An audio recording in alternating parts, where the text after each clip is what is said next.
ಬೆಂಗಳೂರಿನಲ್ಲಿ ಇತ್ತೀಚೆಗೆ ಆಸ್ತಿ ನೋಂದಣಿ ಸರ್ವರ್ ಪ್ರಾಬ್ಲಮ್ ಆಗಿಬಿಟ್ಟು ರಿಜಿಸ್ಟ್ರೇಷನ್ಗಳನ್ನ ಮಾಡ್ಕೊಳ್ಳೋಕ್ಕಾಗದೇ ವಿಪರೀತ ಸಮಸ್ಯೆ ಆಗಿತ್ತು. ಈಗ ಕೊನೆಗೂ ಕೂಡ ಸರಿ ಹೋಗಿದೆ ಈ ಆಸ್ತಿ ನೋಂದಣಿ ಸರ್ವರ್ ಪ್ರಾಬ್ಲಮ್. ಇನ್ನು ಮುಂದಕ್ಕೆ ಎಲ್ಲರೂ ಕೂಡ ರಿಜಿಸ್ಟ್ರೇಷನ್ ಮಾಡಿಸ್ಕೊಳ್ಬೋದು. ರಿಜಿಸ್ಟ್ರೇಷನ್ ಅಂತೇನೂ ಇಲ್ಲ, EC ತೊಗೊಳ್ಳೋಕ್ಕೂ ಪ್ರಾಬ್ಲಮ್ ಆಗ್ತಾ ಇತ್ತು, ಎನ್ಕಂಬರೆನ್ಸ್ ಸರ್ಟಿಫಿಕೇಟ್ ಇವೆಲ್ಲವೂ ಕೂಡ ಈಗ ಕೊನೆಗೂ ರಿಸ್ಟೋರ್ ಆಗಿದೆ ಕಾವೇರಿ 2.0 ಅಪ್ಲಿಕೇಶನ್.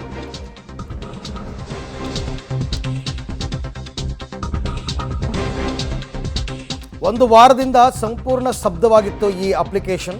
256 ಸಬ್ ರಿಜಿಸ್ಟ್ರಾರ್ ಕಚೇರಿಗಳಲ್ಲಿ ಇದರ ಎಫೆಕ್ಟ್ ಕಂಡು ಬರ್ತಾ ಇತ್ತು. EC CC ಸೇವೆಗಳು ಸಂಪೂರ್ಣವಾಗಿ ಸ್ತಬ್ಧವಾಗಿತ್ತು. ಈಗ ಮತ್ತೆ ಸಮಸ್ಯೆಯಾಗದಂತೆ ಭದ್ರತಾ ಕ್ರಮವನ್ನು ಅಳವಡಿಕೆ ಮಾಡಲಾಗಿದೆ. ಈ ಆಡಳಿತ ಇಲಾಖೆಯಿಂದ ನಿರಂತರವಾಗಿ ಮೇಲ್ವಿಚಾರಣೆಯನ್ನು ಮಾಡಲಾಗ್ತಾ ಇದೆ. ನೋಂದಣಿ ಹಾಗೂ ಮುದ್ರಾಂಕ ಇಲಾಖೆಯವರು ಇದರ ಬಗ್ಗೆ ಈಗ ಪ್ರಕಟಣೆಯನ್ನು ಕೊಟ್ಟು ಯಾರ್ಯಾರಿಗೆ ಇಲ್ಲಿ ತನಕ ತೊಂದರೆ ಆಗಿತ್ತು ಈಗ ಬಂದು ನಿಮ್ಮ ಕೆಲಸ ಕಾರ್ಯಗಳನ್ನು ಮಾಡಿಸ್ಕೊಳ್ಳಿ, ರಿಜಿಸ್ಟ್ರೇಷನ್ ಮಾಡಿಸ್ಬೇಕು ಅಂತಂದರೆ ಮಾಡ್ಕೊಳ್ಳಿ, ಅಥವಾ ಎನ್ಕಂಬರೆನ್ಸ್ ಸರ್ಟಿಫಿಕೇಟ್ ಬೇಕು ಅಂತಂದರೂ ಕೂಡ ತೊಗೋಬೋದು. ಹೀಗೆ ಹಲವಾರು ಸಮಸ್ಯೆಗಳಾಗ್ತಾ ಇತ್ತು. ಈಗ ಸದ್ಯಕ್ಕೆ ನೋಂದಣಿ ಹಾಗೂ ಮುದ್ರಾಂಕ ಇಲಾಖೆಯವರು ಒಂದು ಪ್ರಕಟಣೆಯನ್ನು ಹೊರಡಿಸಿ ಆಸ್ತಿ ನೋಂದಣಿ ಸರ್ವರ್ ಪ್ರಾಬ್ಲಮ್ ಸಾಲ್ವ್ ಆಗಿದೆ, ರೀಸ್ಟೋರ್ ಆಗಿದೆ ಕಾವೇರಿ 2.0 ಅಪ್ಲಿಕೇಶನ್. ಸೊ ಬಂದು ಈಗ ನಿಮ್ಮ ಕೆಲಸ ಕಾರ್ಯಗಳನ್ನ ಮಾಡ್ಕೊಳ್ಳಿ ಅಂತ ಅವರು ಕೂಡ ಈಗ ಅನೌನ್ಸ್ಮೆಂಟನ್ನು ಮಾಡಿದ್ದಾರೆ. ಇದರಿಂದ ತುಂಬ ತೊಂದರೆ ಆಗಿತ್ತು.